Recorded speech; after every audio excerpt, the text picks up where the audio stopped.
नमस्कार सभी विद्यार्थी। मैं आपका सभी का सहर्ष स्वागत करता हूँ।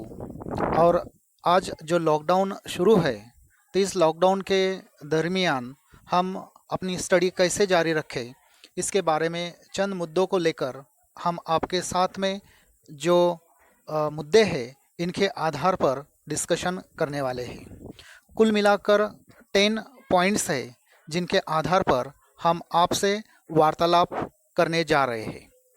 सभी को जो अभी अभी छात्र आए हुए हैं, जो मेरा आवाज़ सुन रहे हैं, ये सभी छात्रों को मेरा नमस्कार। बहुत सारे छात्रों को ये सवाल होता है अपने मन में कि लॉकडाउन का समय जिस तरह से मुझे गुजारना चाहिए या जिस तरह से मुझे अध्ययन करना चाहिए, तो वो अध्ययन मैं कर नहीं सका या मैं कर नहीं सकी।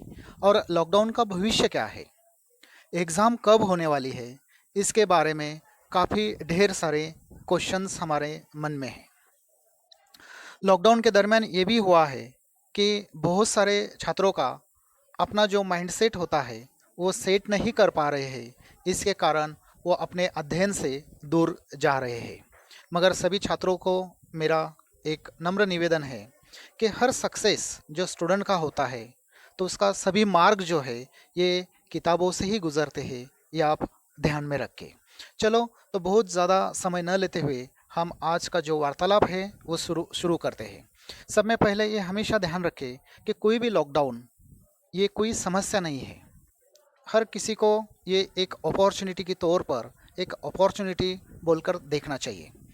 कुछ चित्रों के माध्यम से हमने ये दर्शाया है कि बहुत सारी ऐसी सिचुएशंस होती है जिस सिचुएशन में हमें एडजस्ट होना पड़ता है। और अगर हम एडजस्ट हो जाते हैं तो वही समस्या हमारे लिए एक अपॉर्चुनिटी का काम करती है। आप समझ लीजिए कि ये लॉकडाउन जो है और जो हमें समय मिल रहा है, ये खुद को अधिक ज्ञानी और इंटेलिजेंट बनाने का भी एक मौका है। समय अब अपने खुद के हाथ में है, ये समझ लेना चाहिए। कुछ नया सीखने के लिए, नया पाने के लिए भी ये समय उपयुक्त है।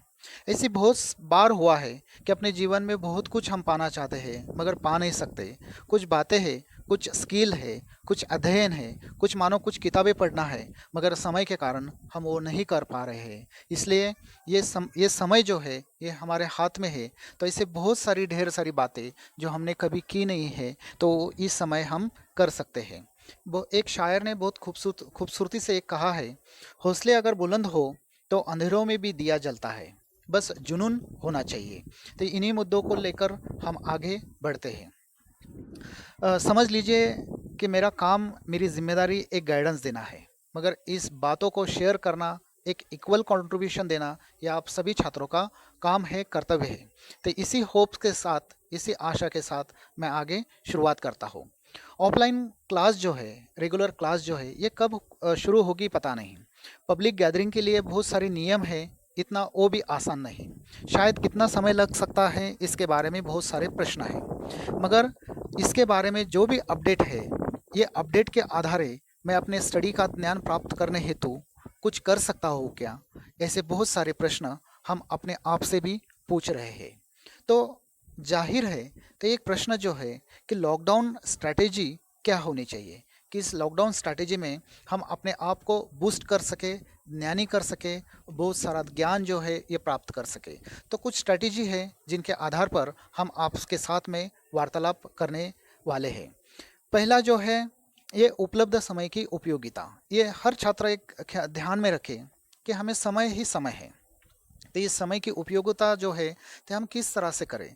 बहुत सारा समय हम यूं ही व्यतीत करते हैं जिस समय में हम कुछ भी कर नहीं पाते। तो प्लानिंग समय के बारे में ये भी बहुत ज़रूरी है। हर व्यक्ति के अनुसार ये प्लानिंग अलग अलग हो सकता है।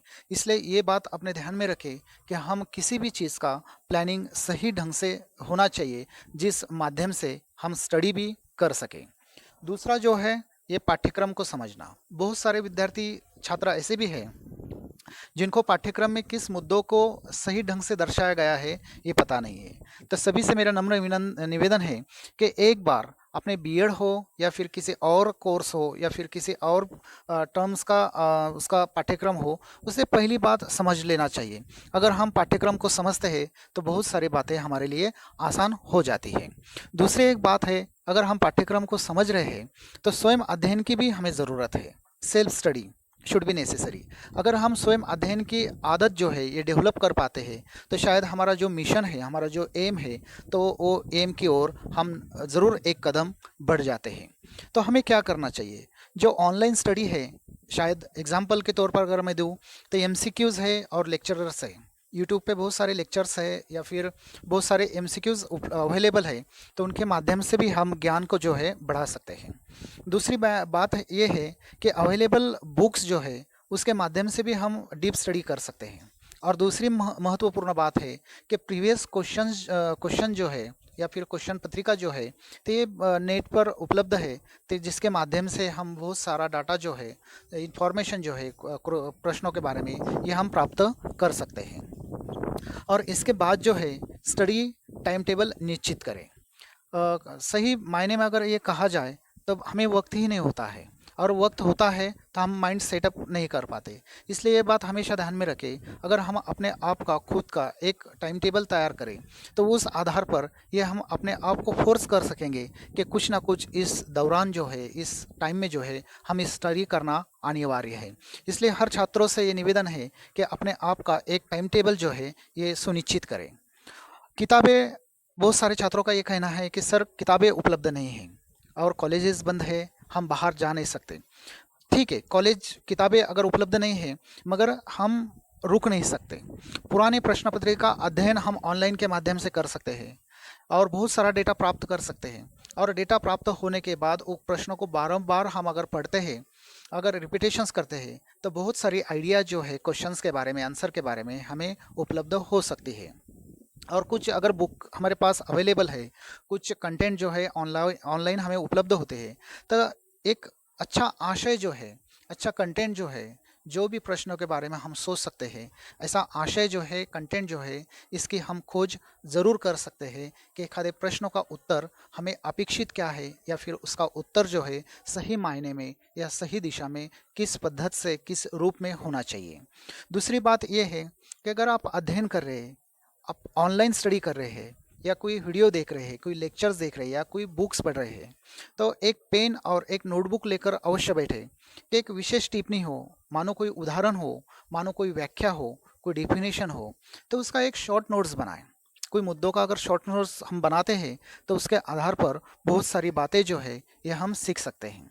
एक बात हमेशा अपने मन में ठान लें कि अच्छे मार्क्स लेने के सारे लिए हमारे साथ बहुत सारी आइडियाज़ होती है, जो अलग अलग छात्रों में अलग अलग तरह की हो सकती है। वो अच्छी भी आइडिया होती है जो टीचर्स के भी ध्यान में या मन में नहीं आती। तर अच्छे आइडियाज़ जो है वो आइडिया की खोज करें, और हम एक आधे प्रश्न का, किसी भी प्रश्न का उत्तर किस तरह से लिख सकते हैं, किस रूप से लिख सकते हैं, यह आइडिया अवश्य डेवलप करें, जो समय चलते हैं हमें एग्ज़ाम में ये ज़रूर काम आएगा। दूसरी बात है, बहुत सारी किताबें, बहुत सारी बातें, ये बहुत सारा अंशतः ये अपूरी या फिर पूर्ण रूप से नहीं होती। तो हमें एक सोर्स उपलब्ध है कि हम, हमारे प्राध्यापक, हमारे शिक्षक जो भी हैं, जो हमारे फ़ोन पर अवेलेबल हो सकते हैं, उस प्राध्यापक को, उस शिक्षक को हम फ़ोन कर सकते हैं, और हमारे अध्ययन के बारे में जो भी समस्या है ये हम पूछ सकते हैं और सॉल्व कर सकते हैं। इसके लिए हमें बाहर जाने की भी ज़रूरत नहीं है। और दूसरी एक महत्वपूर्ण बात यह है विद्यार्थी छात्रों, कि पठन सामग्री का रिव्यू बहुत ज़रूरी है। अगर हम ढेर सारी किताबें पढ़ते हैं, ढेर सारी लेक्चर्स हम सुनते हैं, बहुत सारे एमसीक्यूज़ के जवाब जो है ये हम दे पाते हैं, मगर जो हमने पढ़ा है अगर हम उसका रिव्यू नहीं देते, उनका रिपीटेशंस नहीं लेते, तो ये भूल जाने की भी एक और जो है ये हम जा सकते हैं। इसलिए हमने जो भी पढ़ा, जो शॉर्ट्स नोट्स निकाले हैं, तो उसका भी अध्ययन करना बहुत ज़रूरी है। तो ये बहुत सारे जो पॉइंट्स जो है ये हमने आज आपके लिए, हमारे छात्रों के लिए ये हमने ढूंढ कर निकाले हैं, जिस माध्यम से आने वाले कुछ दिनों में जो भी एग्ज़ाम होने वाली है, इस एग्ज़ाम को हम सही तरीके से, सही ढंग से उसके जवाब जो है, उसके आंसर जो है हम दे सकें। और दूसरी बात ये है, ये वीडियो हिंदी में करने का कारण ही एक है कि बहुत सारे हमारे छात्र जो है ये इंग्लिश मीडियम से आए हुए हैं, जिन्हें मराठी पूरी तरह से समझ नहीं पाता। जो वो इंग्लिश मीडियम होने के कारण बहुत सारे कंसेप्ट जो है ये समझ नहीं पाते। तो उनके लिए मेरा जो प्रयास है, ये आज का ये वीडियो बनाने का हिंदी में मैंने किया है। मेरी भले ही कमांड मराठी पे हो, मगर हिंदी का प्रयास जो है ये मैंने इन छात्रों के लिए ही किया है। जो मराठी माध्यम के छात्र हैं, उनसे मेरा निवेदन है कि आप हिंदी समझ सकते हो और इस माध्यम से अपनी एक स्ट्रैटेजी आप तैयार कीजिए, और लॉकडाउन में जितना हो सके उतना अध्ययन सामग्री अपने पास जो है ये टिप्पणी के माध्यम से या शॉर्ट नोट्स के माध्यम से आप उपलब्ध करवाएं और उसका रिपीटेशंस करें। अगर ये स्ट्रैटेजी अगर अपनाते हैं तो आप बहुत अच्छे स्कोर्स जो है या मार्क्स जो है, जो भी रैंक जो है, ये आप प्राप्त कर सकते हैं। और ये वीडियो आपने सुना, आपसे रिक्वेस्ट है कि बिल्कुल ये वीडियो को जो ज़रूरतमंद जो छात्र है उनको शेयर करें, और आपसे भी निवेदन है कि ये आप सब्सक्राइब करें। आपका जो वीडियो है ये यूट्यूब चैनल पर उपलब्ध है। आपने सभी छात्रों ने ये वीडियो देखा, सुना, और आशा है कि इन वीडियो के जो मुद्दों पर हमने वार्तालाप किया है इन पे आप ज़रूर इम्प्लीमेंट करेंगे। आप सभी का मैं पुनः एकदा धन्यवाद व्यक्त करता हूँ, थैंक्स व्यक्त करता हूँ, और यहाँ पर मैं रुकता हूँ। धन्यवाद।